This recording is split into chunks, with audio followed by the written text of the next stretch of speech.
Oh my, there are so many twists and turns to this story. Jamie Yuccas again is in Las Vegas right now and joins me for the latest on this investigation. Jamie, Las Vegas police say it took 12 minutes from when the first shots were fired to when officers arrived at Stephen Paddock's room. Do police believe that was an appropriate response time?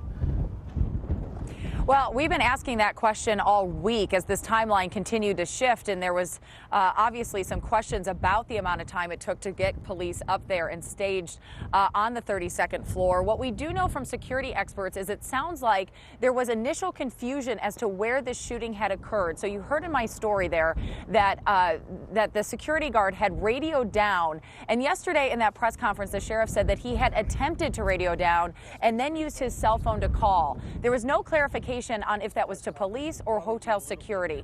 So what we know is that that came in around 10:05, and then the police had to stage. There are also armed security guards within Mandalay Bay who staged. They were in two teams, and it sounds like within 12 minutes, both teams were then on the 32nd floor. We were told by security experts that if they didn't initially know where they were going, it certainly could take 12 minutes. Now, why was there the confusion if that radio call had made it down? We don't know that right now, and that's what we're trying to get clarification on. The second point of this is that the teams, when they went to stage, they staged on the 31st floor when they finally had a handle on where the shooting was occurring.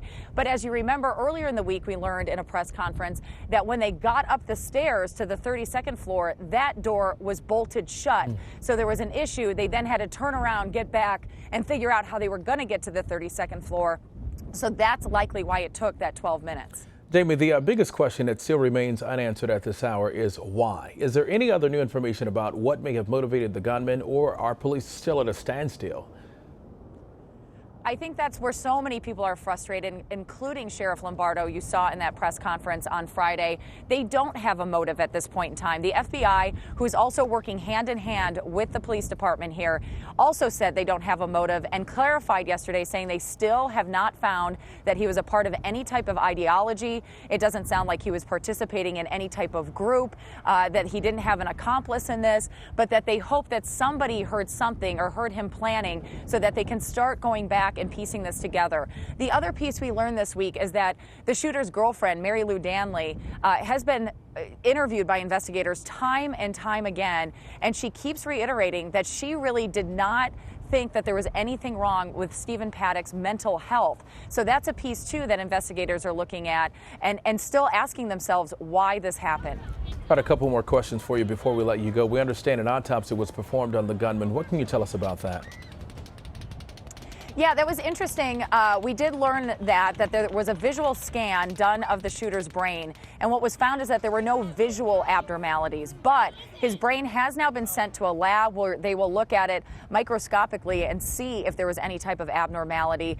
The sheriff revealed that for the first time in that press conference on Friday as well. The medical examiner also reinforcing that, letting the press know that they are looking at any potential abnormalities on Stephen Paddock's brain. All right, and a final question for you, just to clear up some confusion. Early reports suggested the gunman was targeting nearby fuel tanks. Have law enforcement confirmed that was indeed the case?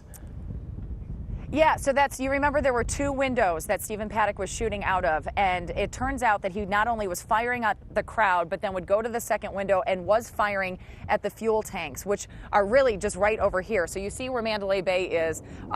Just behind me right now is where those fuel tanks are located at McCarran Airport. What the sheriff revealed yesterday is that he was firing at them, but that they don't think that they've gone and investigated at the airport, that even if Stephen Paddock had hit them, that it was very unlikely that it would have caused an explosion or any type of fire, that the airport is investigating that to make sure in the future that we don't have anything like that happen. We don't know exactly why Stephen Paddock was firing at those fuel tanks, but the sheriff revealed earlier in the week that he believed that it was a part of Paddock's escape plan. When they went back and looked, he had plenty of body armor. He also had explosives in his car, and he was shooting at those fuel tanks. So the idea is that he had this whole escape plan so that when the shooting was completed, he would be able to get out alive. As we know, that did not happen. It's been reported that there was a single gunshot wound that killed Stephen Paddock. We don't know why he stopped shooting and then killed himself when he did, because he did have still plenty of guns and ammunition in the room. So that's a question that's still left unanswered. One thing I want to tell you, DeMarco, that was revealed yesterday that was of interest and seemed to make the sheriff quite emotional well is that, and plays into that whole escape plan idea, is that when the police officers arrived here on scene initially, when they drove up to Mandalay Bay after getting reports that shots had been fired on that country concert across the street, is that Stephen Paddock apparently turned his attention and started shooting at the officers responding. That's the first time we had heard that. Now, the sheriff said they're trying to figure out as well if he wanted to target law enforcement just for the simple idea of targeting law enforcement, or if it does go into that whole escape plan idea that it would keep officers from getting to him if he was able to shoot and kill a number of officers as they were coming into Mandalay Bay. It appears he was just after whoever was in his way. All right, Jamie Yuccas again in Las Vegas. Jamie, thank you.